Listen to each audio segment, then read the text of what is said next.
ছোট আয়াত, এটা আমার পাসপোর্ট। আমি এখন খোলা মাঠে আছি।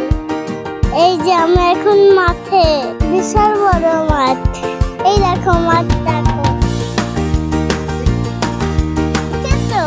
আজকে আমরা ভিডিও করলাম। আমি এখানে প্রতিদিন ঘুরতে আসি। আপনারাও ঘুরতে আসবেন। আমাদের পাসপোর্টটা কেমন লাগলো?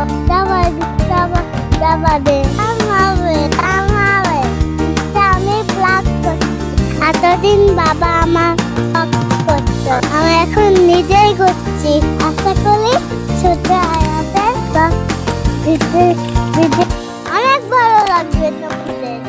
আশা করি সবাই সাবস্ক্রাইব করে দাও। সবাই ভালো থাকো, সুস্থ থাকো। আল্লাহ হাফেজ। ইউটিউব চ্যানেলটি সাবস্ক্রাইব করে দিবেন।